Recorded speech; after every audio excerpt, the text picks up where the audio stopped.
Welcome to the Echo Essentials podcast. I'm Stu Campaigne. And I'm Dave Dale. We have a different voice. Stu Campaigne is the co-host. He's replacing Scott Clark, who is on vacation this week.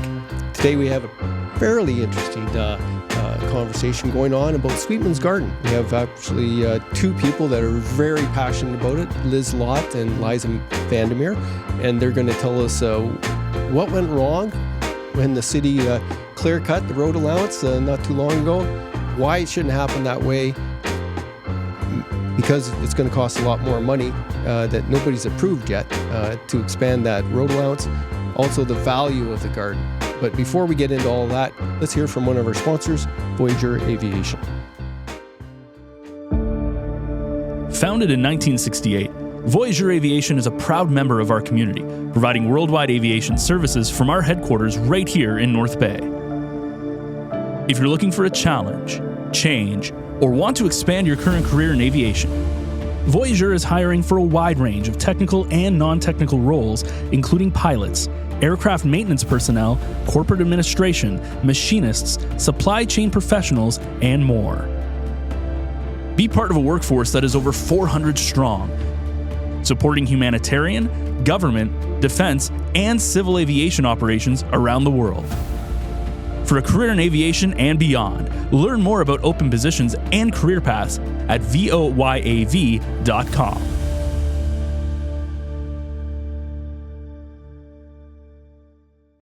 We have Lott and Liza Vandermeer here, friends of the Sweetman's Garden up the road. Welcome. Thank you. Thank you. Good to be here. This is actually being recorded on Wednesday the 13th, and last week we came out with a podcast about Sweetman's Garden with former councilor Johanne Brousseau, and she had a couple of ideas about how to avoid what happened recently, which was basically an aggressive clearing of the road allowance that was near Sweetman's Garden that have people upset because it affects the garden and the area. As well, Johanne identified that there's a way to avoid something like this happening because there wasn't enough public discussion. So if you go back to our previous podcast, you'll see that she recommended a slight change to the procedural bylaw, and she mentioned that perhaps the garden should be listed as a protected asset within the parks of the city. And so we're here to discuss that as well as the importance and value of the garden itself. All right. Stu, I give you the first question. Great. It's nice to be here with you guys today. What I'd like to know is, maybe to get everyone up to speed, is what is the extent of what's been done at Sweetman's Gardens? And is there a way for whatever the city has planned and the lovers of the garden to coexist? Well, I guess I could start. So the garden has been there for 60 years. It was a labor of love by Murray Sweetman, who lived nearby, and he had an agreement with CN back when the property was still rail lands to garden it. And he was a teacher, and he spent all his spare time gardening in that area, and it was absolutely gorgeous. Since Mr. Sweetman died, local neighborhoods and volunteers have stepped in to look after the garden. We had there was quite an effort it was more than 15 years ago, roughly 20, when it looked as if the garden was, because when the city bought the CN land, they looked at the garden as potential property for housing development. And we had quite a discussion with city staff at the time. And we were confident that the garden was safe. And so on October the 30th, we were told that there was city equipment, and a tree service was out cutting down all the trees along the railway embankment, the right-of-way, and along the edge of Sweetman's Gardens, as well as on private property along there. So Liz, maybe you could kick in at this point, because that's where I think you started speaking to Adelaide Sager and Jim Forsyth about what they knew. Could you sort of tell Leading up what to you the, heard? to the cutting? Yeah. So on the 30th, immediate neighbors to the garden, within, I think it was 150 feet of the garden, were flyered sometime in the afternoon. And I know that, some people don't check their mailboxes after noon when they get their mail. So some people were unaware of what was actually happening until the following morning, which was the 31st. And there was a lot of upset because it was quite aggressive.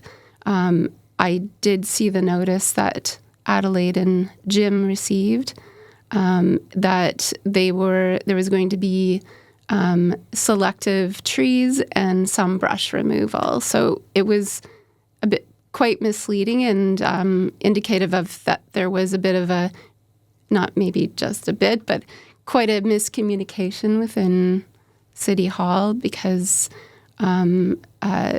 councillors were called immediately, and they were also surprised by the amount of cutting and tree, and basically everything was removed within the area of the road allowance between the end of McIntyre from the Cormac side and the end of McIntyre from the Timmins side. So, and we do have a copy of the notice that was dropped off at a few property owners' houses.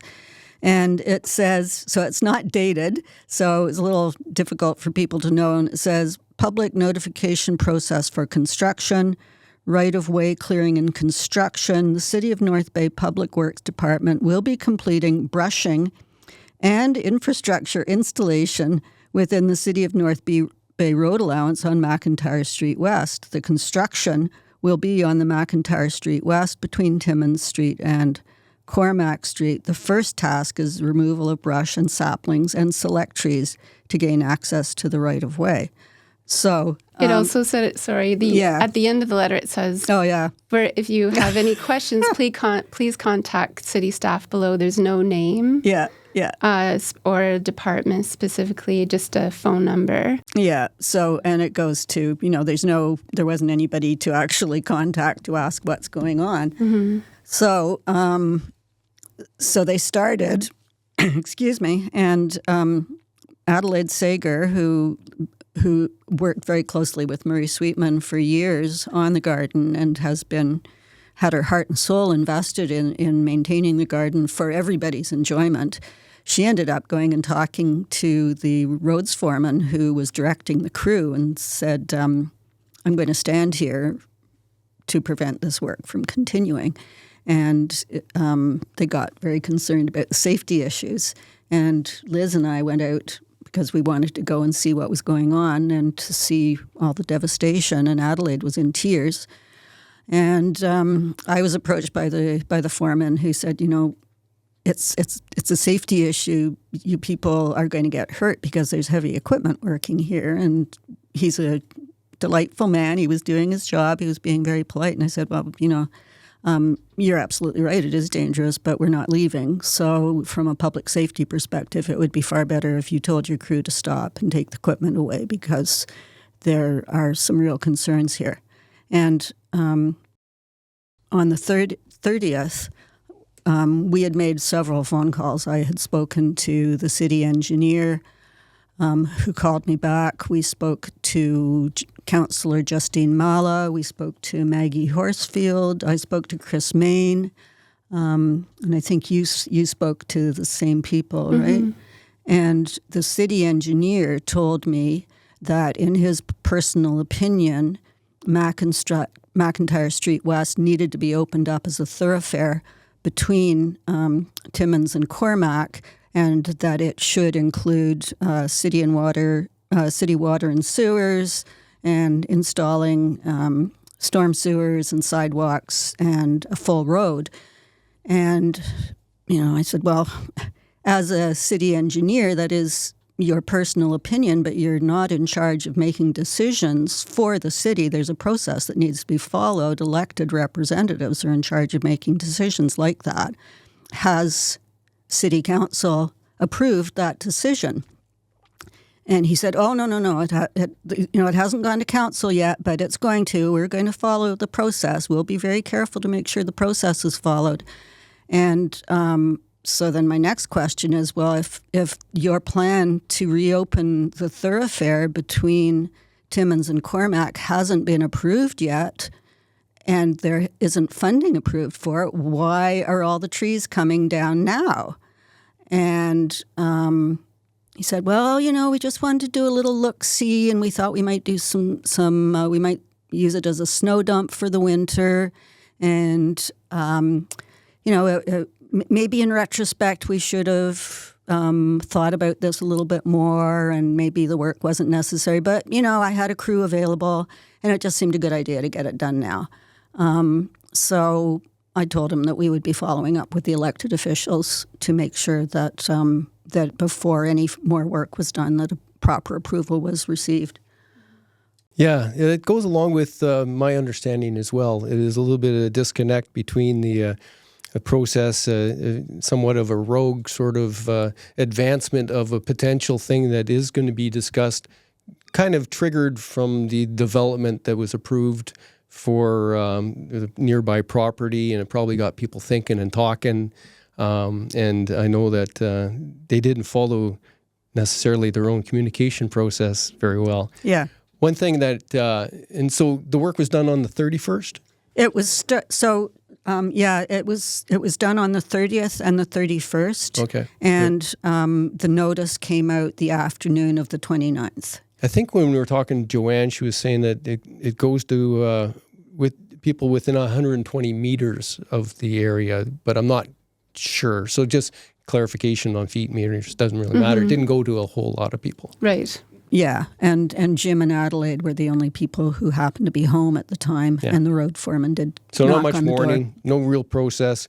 They got ahead of their own thing. There's no project scheduled in either of the budgets for next year. Exactly. So definitely they got ahead of themselves, so probably they were looking forward to a snow dump area. Yeah, and they just went ahead and did it. And and we've been told, and we went through all this more than 15 years ago, that it was really important that the water and sewer not have a dead end at Timmins, because ideally you want to have a straight run for water and sewer services. Well, I worked for the Ministry of the Environment for 30 years.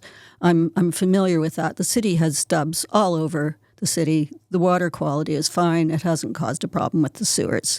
So it's all very well to say that in ideal circumstances, that's what you need. But the current situation's been there for over 50 years, and it's never caused a problem. And, if you're looking at, first of all, cost, why would they want to pave that entire block, put in the roadbed, put in storm sewers, put in sewer, put in water to service only 2 lots, which are currently unserviced? And the condominium approval specifically said an extension of Timmins Street. It didn't say reopening or extending McIntyre all between the whole way between Timmins and Cormac. So certainly when I read it, excuse me, I thought, oh, well, great. There's a current stub. They're going to extend it maybe 100 feet to cover the lot line of where the condominium's going to go in. They could have done that without causing any additional damage because there was already opened road there. And then when we dealt with this issue over 15 years ago, the city had told us, I think, again, somebody caught word of it. We were told that the city was going to be opening the thoroughfare between Timmins and Cormac, and we did some research and realized that road had been closed off by a bylaw, and so therefore a bylaw had to be passed to reopen it. And we did question why this was going to be done, because at the time we were told that Sweetman's Gardens was going to be developed for housing. because the city had bought it for that purpose. But then the city agreed not to touch Sweetman's Gardens. And then the question was, well, it wouldn't be cost effective to spend all those public dollars to extend water and sewer for that block if there's only 2 lots being serviced. And the gentleman who bought the lots across the road allowance from the garden bought it as landlocked, unserviced property. So, he got it pretty cheap.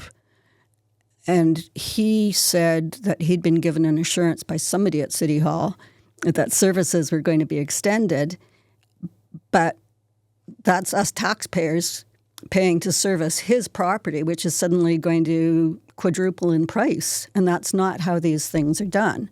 It comes up as a budget item before council, and then council decides whether or not it's worthwhile. It's not done by somebody in City Hall giving a private property owner a personal assurance that his lot's going to be serviced. It's not cost effective for the amount of money that needs to be spent to do that, to service 2 private lots. And one of the things we'd like to see is the budget for that. The city engineer should have a cost and a budget item included in the upcoming budget for how much it's going to cost. Yeah, well, it might be discussed, but I doubt you'll see it in the budget for next year. Stu, have you heard anything that piques your interest there?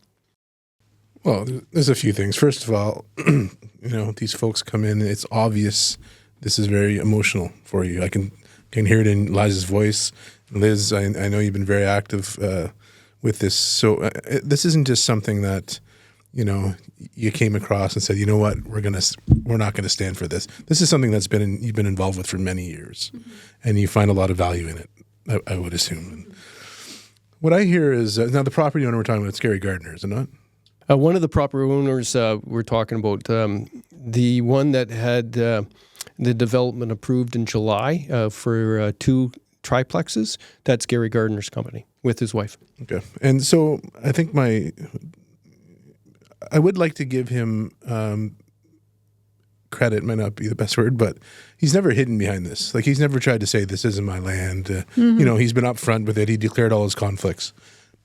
Maybe that matters, maybe that doesn't. But it does kind of reek that a city councilor is involved with all this, and it's caused so much, and he's indirectly involved. Like, he's not sending the people out to clear the brush or anything like that. But it does make things, as I think you were alluding to, certain guarantees are made maybe behind closed doors. This will get done down the line. If not for that, I don't think any of this happens. I think that's one of the big sticking points is, certain people may get certain privileges just because of their position. Well, there's a perception of that anyways. That's what I'm saying. Yes. Yeah. But there's also another theory. Sorry, Liza. I was just going to bring up what I mentioned in the podcast with Joanne, and I'm sure this is the case. Had Gary realized of the impact of near the garden was going to be to this extent, I think he would have made sure it was handled a little bit better, from what I know of him. But also, the value for his property development increases with a publicly declared asset of a garden beside it.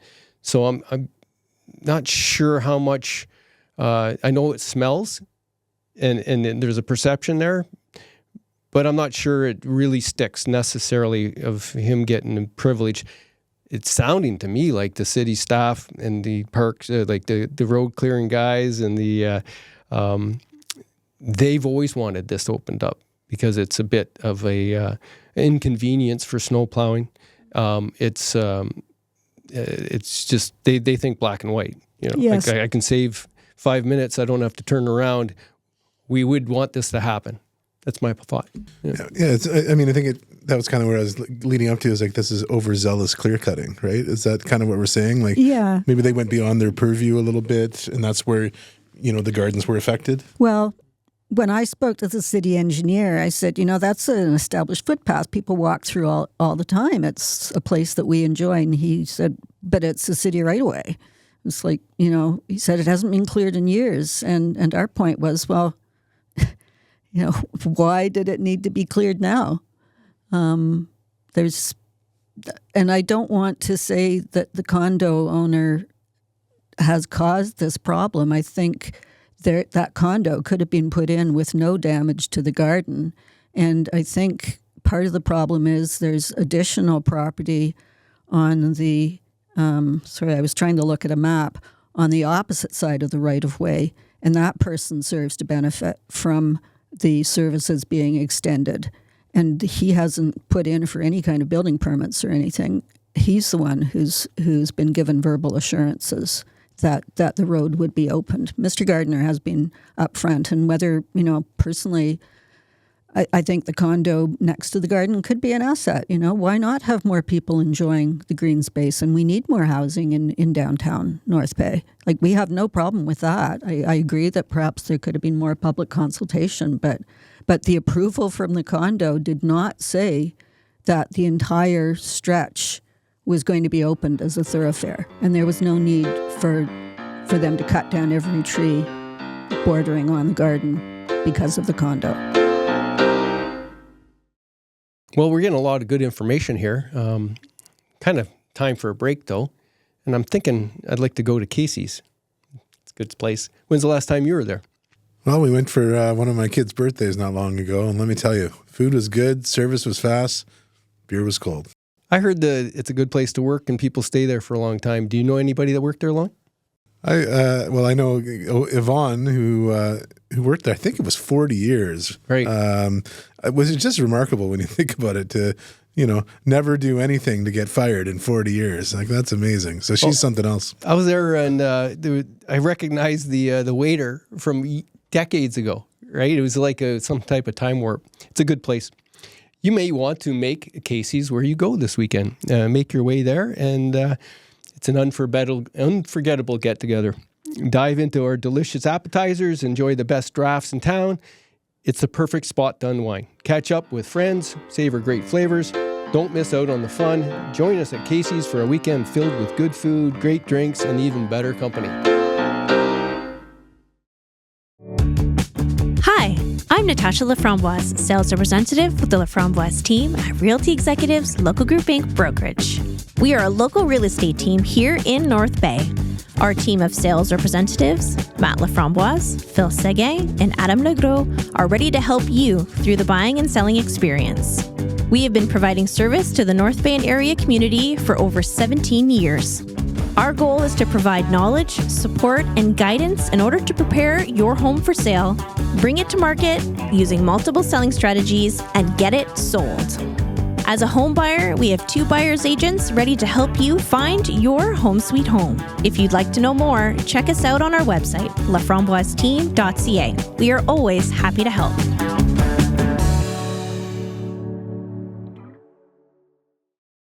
So if you had known what was going to transpire that day or in the days to follow, what steps would you have taken to help, kind of fight back? You would have at least had a chance to do so, I would assume. Would you have organized? Would you have? I mean, we're doing that now, but it would have been nice to have the chance to do that before they cut down all the trees. Yeah. So you weren't really afforded that chance, and I just wonder, what would you have had the same sort of response? I guess is what I'm asking. I mean, would you have? I think this dovetails actually with something we were talking about earlier, is what the intrinsic and latent value of that particular location and that garden, right? And I think, not to put words in your mouth, but if there was to be anything done, if there was consultation, there you would have been able to explain the value of the trees next to the garden and some of the other aspects of the garden as far as our history goes. Maybe Liz, if you can give us a little bit of that, and as well as answers to his question, I jumped on top of. Yeah, absolutely. Well, I think there would have absolutely have been organizing and efforts made to, if we knew the extent of the clearing of trees and what happened on the 31st. Absolutely, neighbors and even people beyond the neighborhood. A lot of people think this is a NIMBY, not in my backyard situation, but the love for the garden and how special it is extends far beyond just our neighborhood. The day I arrived on the scene with the chainsaws and the backhoe and everything in sight, and I did a sort of a pan. I'm not a big social media poster, but I just did a sort of pan, and you can hear the machines in the background and people discussing, and a city worker kind of in view. Just from that one posting, and I don't have a ton of followers, but it rippled out to, and I didn't know you can view insights, but it's now reached over 2,200 individual accounts on Instagram. Yeah. And it just tells you what percentage are your followers. So 60% of the people that viewed that video they weren't my followers or friends. So that's just to me a really powerful example of how much upset and shock there was over that action, and that's just really speaks to how important the garden is, not just for our neighborhood but beyond. And people, a woman named Ursula, staying on Copeland. She had a family visiting from Colorado this summer, and she always brings them into the garden. And my son, who lives in Oakville full time now and works at Sheridan, every time he comes home, he goes to the garden. And Murray Sweetman believes that there's been tens of thousands. When he was alive, he was in the garden almost every day, basically. During his summer holidays, he was a teacher, and he witnessed, that he estimated there was probably about upwards of 2,000 people visiting the garden every summer, and maybe that's increased now. And it's a absolute landmark of the city, an unofficial landmark. But I noticed Tourism North Bay this summer did a Instagram postable background hotspots in the city, and Sweetman's Garden was the first featured spot. So it's still, it's super popular and well loved, and is irreplaceable as far as I'm concerned. And then it also has a lot of interesting history as well. In 1967. Haile Selassie got there was a passenger train that used to pass through the garden, and that's where this clear cut that happened. That's where the train tracks used to be, and a lot of people may not know that because they're newcomers or younger people in North Bay, but that's where the train tracks used to be, which were, I think, removed in 2008, 2010. But Haile Selassie, he was the last Ethiopian emperor, and he's like the Rastafarian deity. He got the train to actually stop. He was on the train from Vancouver headed to Montreal for Expo 67. He actually got the train to stop so he could walk in the garden, and he's incredibly world famous. It also has a lot of historical importance because it's adjacent to an old canoe portage route that connected Trout Lake to Lake Nipissing. So pre-settler time, it was an Indigenous portage route. And I've helped out with the garden and volunteered and really spent tons of time as a photographer, an artist. I used to take my after-school kids art program into the garden and do art lessons in there.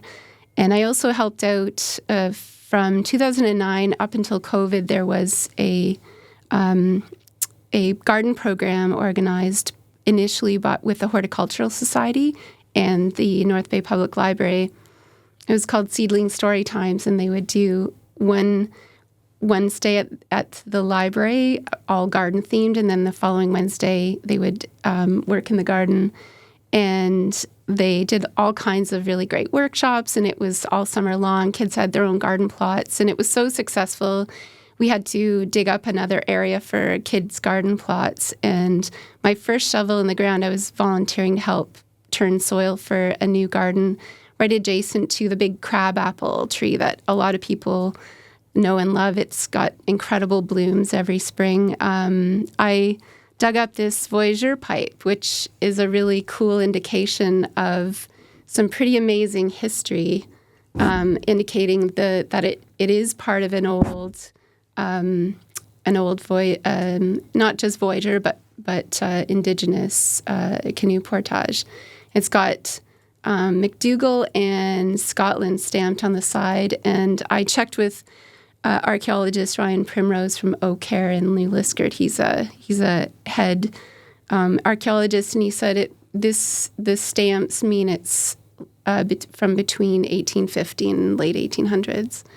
So there's potentially lots of really incredible artifacts beneath the ground there, and it, as Liza, you said, it's kind of the last very important undisturbed section of that ancient portage route, which adds more interesting and important value to the garden, not just as a green and a vital green space, but so much rich history there that I think we should have little plaques made and really celebrate that and educate people. And we were thinking it's really ironic that right now the city of North Bay is getting ready to celebrate its 100th anniversary, and they've got a big committee working on celebrating the history of North Bay, and Sweetman's Gardens is a hugely significant part of the history of North Bay, and yet it's going unrecognized and could be under threat again, So we just feel, there's just so much need for better communication, and there's so many people who could be working together and not creating quite so much alarm and extra work. Because one of the things that all the city councillors said was, we're all so busy. To have this kind of thing sprung on us as a complete surprise, we had no idea that it was going on. It's just, it makes their jobs harder, and it's frustrating for them. I think, Dave, thank you for that. Of course. It was very, very moving. I kind of came in, I've never been, to be honest. Mm-hmm. I've never been to Sweetman's Garden. I grew up on the other side of town. Yeah. I've heard about it, but I feel like I was there just now. That was something. And thanks. And I think, to have these, you referred many times, Liza, especially to having these things sprung on you. And I think that's probably, and I don't want to pile on to our communications office at the City Hall, but it's hard to communicate with a million different things going on. And I don't think citizens should bear the brunt of improper communication, but I think that's what's going on here. I don't think anything was done purposely I think it's just bad timing, bad choices. Like Dave, that's what I was going to say, is that Dave referred to, maybe one hand doesn't know what the other is doing a lot of the time. And it's a big operation, the city. And I started off early in my journalism career as I'm going to get the city kind of guy. And now I'll get the city kind of guy, because I really think the men and women that work, are doing their best. Mm-hmm. And so I've lightened my view on these things over the years. But there are instances like this one, I believe, where it obviously could have been done better. But the only reason we know it could have been done better is because you've spoken up about it. And I think a lot of times it probably just goes, people say, oh, well, I guess we lost that one. Well, one of the things that we would like to do, because we do have this notice that was published, and somebody must have authorized producing the notice and given instructions for city staff to do it. So we are asking Justine Mala, the councillor, is arranging a meeting for us with city staff and other councillors, including Lana Mitchell, who chairs the Public Works Committee, to talk about this as an example of process and how could things be done more effectively. Because I agree, I don't believe there was any malice involved, but it could have been handled better. And we would like to have a staff report on how this decision was made, because as a taxpayer, I would like to know that the city is being well run. And, we were out when a city crew, there were 3 or 4 guys working, had to be called off the job and sent home. And that's not an effective use of city resources. And the fact that, so there's that. I'm also really concerned about the fact that city funds may be spent putting in services along a half a block, which will cost hundreds of thousands of dollars and not reap any appreciable tax benefits. The other thing that really concerns me is that we're told that the city's trying to enhance housing downtown because there's a housing shortage across Canada. But if you look around North Bay, there are so many vacant lots that are already fully serviced. They've got sewer and water and storm sewers and sidewalks running right by them, and they're sitting empty. And if the city wants to start building better housing and meeting the housing shortfall, why not use property that's already fully serviced? This is an issue that many other municipalities have dealt with. And I'm actually following up with Rod Bills, who's been very involved in city issues, because he's got similar concerns that, we would love to see the city have more housing. We would love to see a better use of city resources, but let's put a little bit more thought into it. Very good point. And I can add that I'll bet that Gord Young, the communications guy, wasn't brought in to do a plan for this to happen. He was a reporter at the Nugget when the Sweetman's Gardens was in the news before. So, talk about changes to your daily plan for the day, right? Mm-hmm. So it's obviously a slip up and some over-aggressive and B before A kind of thinking. Now that, what can be done going forward, I was thinking when I was hearing that it was it wasn't necessarily the garden that was impacted directly, but the canopy and the availability of trees nearby for pollinators and birds. Maybe speak to the value of the nearby trees and what that may impact the garden. Thank you very much, Dave. Yes, because that's a really key point. I am responsible for one of the gardens down at the waterfront. I'm part of the Heritage Gardeners. And we have a garden which is specifically focused on natural species and encouraging habitat for insects and local wildlife. And Mayor Chirko came as part of the Communities in Bloom and was very, very grateful for our efforts there. And we're using it as a teaching garden. And we also have an audio tour for people to learn about the importance of native species and natural habitat. And then, so what was happening at Sweetman's Gardens, it was, I think it's a great example of nature reasserting itself. So people said, well, it was just Manitoba maples growing along the old right-of-way. But Manitoba, they were over 50 years old, and Manitoba maples also provide wonderful bird habitat. And I will say, Mr. Rizzo is the gentleman who lives in the little cobblestone house at the corner of McIntyre West and Cormac. And he's a devoted bird lover and has spent his entire time at that property putting in bird habitat, putting in feeders, nest boxes, encouraging trees. The city crew would work with him to prune the trees so they wouldn't interfere with hydro lines. And I know bird watchers may be regarded as sort of fringe people, but bird watching is a hugely popular hobby. And everybody in North Bay and in the surrounding area knew that was a bird hotspot. And the treed buffer zone along the rail right-of-way created a connection for the bird habitat. It was also a great way to minimize traffic noise, and just the disturbance of urban life. So the garden was a lovely, quiet, serene little getaway. And our friend Ursula Stanger was saying that she had friends who would go and practice their music there because it was quiet and they could play their acoustic instruments without having to deal with traffic noise and so on. So people who can say, oh yeah, well, it was just a city right away. They had every right to to brush it and to take down the trees, but it had a significant impact on the character of the garden.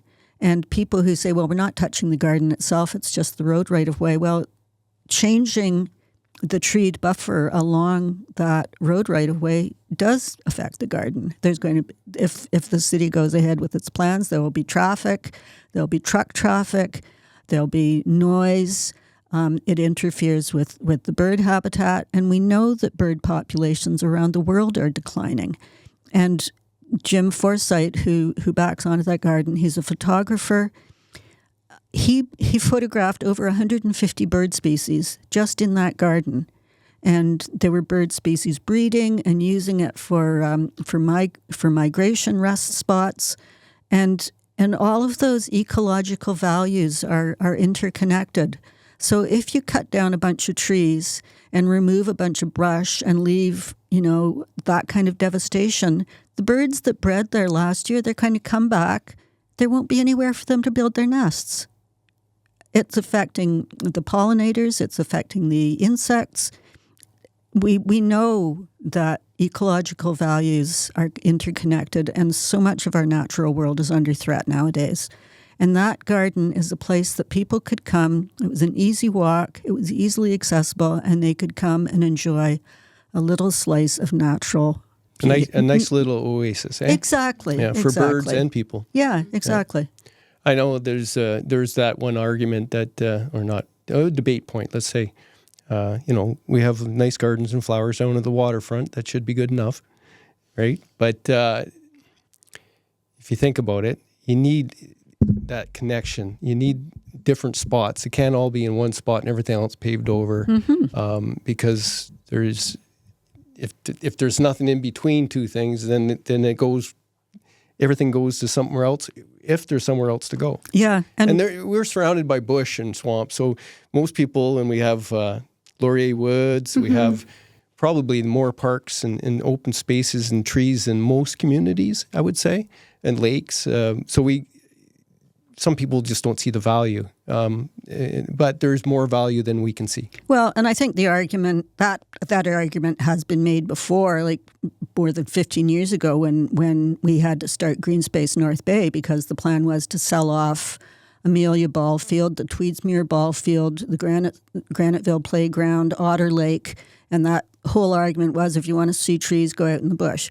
Well, many people can't drive. This neighborhood is full of young families who want to be able to get their kids outside getting some fresh air and exercise. And when we had this conversation more than 15 years ago, at the time, there was the King George Playground, which was available within easy walking distance of families with young children.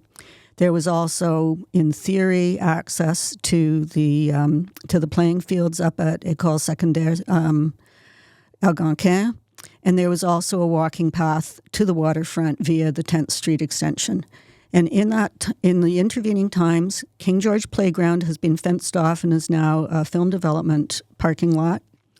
They put down an AstroTurf at the football field at the Catholic High School, and that's locked. Nobody can go in. And for safety reasons, we don't have access to the waterfront via... I think it's still grass. Well, okay. Just to correct that. Okay, sorry. Fair enough. Sorry. That was there this season. So. Yeah, but it's not some place that you can go and take your kids to play, right? Well, it's just a big fenced. open space. It's fenced. It's got a 12-foot chain link fence. You have to walk in. There's one entrance. There's no way to get in. No, I've walked around. You can't get in. I've tried. Yeah, that's what I said. Yeah. There's one entrance. And that's it. So, so what has changed in the last 15 years is that Sweetman's Gardens is the only easily accessible little patch of green space that we have left in our gardens. And I grew up, like Liz and I both had kids, little kids. And, it makes a big difference if there's a place that you can get to with a small child that's like a 5 or 10 minute walk as opposed to a 15 or 20 minute walk, Stu, you were going to say something? Yeah, so I was actually going to bring up the 10th Street fence as something in my history that I'm more familiar with. And I know you were both involved in different ways. So, when this happened with Sweetman's, did it bring back memories of 10th Street? Yeah. What are the parallels there? That's what I'm asking. Absolutely.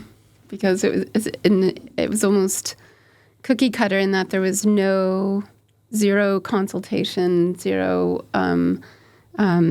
information. It literally happened overnight sort of scenario. There was signs put up, but no consultation or notices put into our neighborhood, and then we abruptly had that lake access cut off. And I should note, we haven't given up. We're sort of we do want to still pursue pressuring the city to create to apply for a safe crossing there. It's not an easy task and not a cheap task, but things are kind of set in motion, and we're just it's kind of quite slow. But I know on Nipissing First Nation, a similar situation happened, and it was about a 6 or 7 year process.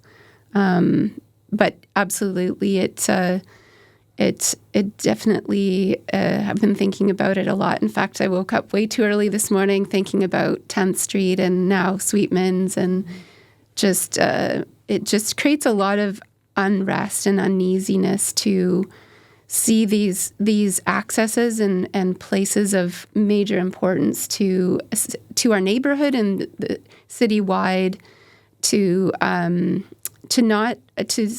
that it seems like it's not understood how important and valuable they are to citizens for multiple reasons, not just citizens, but also for the garden in the garden's case for animals and flora and fauna. But it's definitely made me think a lot about that parallel. Mm-hmm. Yeah, it was devastating, and especially so in this case because there's no good reason for it to happen. Like we are trying to work with the process about the 10th Street access because of the rail line there, and we recognize that there's a process that needs to be followed. But in the case of the Sweetman's Gardens and that clear cutting, there was no reason for that to happen. And yeah, it's dismaying. And so many people in the community have just said, I give up. I'm fed up. They're destroying my neighborhood. What can I do? And people feel there's so many things that dismay us these days and that lead people to get discouraged and just to just feel as if I can't control anything anymore, and all the things that I value in life are being destroyed. And this is just a horrible thing to happen, as if we don't have enough to cope with right now. And Liz and I both are busy people. We're trying to make a living. We have family commitments and obligations. Everybody in the neighborhood is dealing with their own private lives that they're trying to get on with. But this is a really important thing that we feel we have to do for our community. And, people who spend their time coaching kids' sports or on, community service groups and so on, their volunteer efforts are valued and congratulated and commended. And the people who volunteer down at the waterfront with Heritage Gardeners, they're congratulated and thanked and told what a great job they're doing. Well, we're trying to do the same thing for our community. And we want to be respected for what we're trying to achieve and to recognize that we're not in it for selfish reasons. We're doing it because we love our community. And we should add that we're one of dozens of people that are actively writing the letters to councillors and city staff and really trying to understand and to hopefully make positive steps forward in ensuring that the garden is protected and that it's not vulnerable and that it has a future for future generations. Mm-hmm. Mm-hmm. Yeah, because our kids benefited from it, and why can't future kids be assured of the same? And, I think so many people in the neighborhood don't realize why it's there. They just think, oh, what a lovely part of our neighborhood. And they don't realize how tentative and vulnerable its status is. Mm-hmm. Well, this has been excellent. We're going to wrap it up. I just want to make sure that we don't miss out on one last thing in a short way. Is there any other thing that we can talk to that next Thursday when this is heard will be relevant? Or did we cover most of it? I just out of honor and respect for Marie Sweetman, I would love to just add that he started the garden in 1962, and by 1964, only within a couple of years, welcomed the community into the garden. And he literally worked in the summer every day in the garden for hours, right up until he was unwell, and he passed away in 2012. He was 90, and I confirmed with Jim Forsyth this morning. He was working in the garden right up until that summer, and I think it's just an incredible, inspiring, and such a generous symbol of one person's incredible dedication to their community, and should serve as a an ongoing inspiration for the generosity of one incredible human that just put such love and care into a natural space to be shared by all. And I really am passionate about getting more people involved to not just enjoy, but also help seeing it sustained into the future. Mm-hmm. Well said. Yeah. Well said. Yeah, thanks. Thank you so much for this opportunity. Well, Much thank you for coming appreciated. in. We appreciate that. No, we really do appreciate your interest, and we know that the community at large is interested in this as well, and this is a great way to get the word out. So thanks very much to both of you. Thank you so much. Well, be sure to keep us updated on your progress. We will. Well, you've heard another Echo Essentials podcast. I'm Stu Campaigne. And I'm Dave Dell. Thank you for viewing, liking, sharing. That helps our algorithm and gets it out to further people.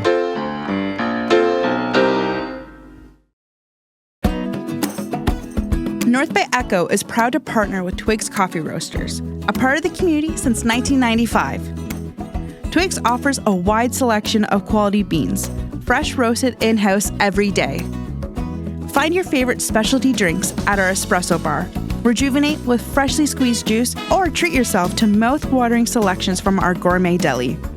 And don't forget our irresistible fresh baked goods, including uncompromising gluten-free options. Twigs has 5 locations to serve you, from North Bay to Sturgeon Falls to Sudbury. Order online for pickup at twigs.ca.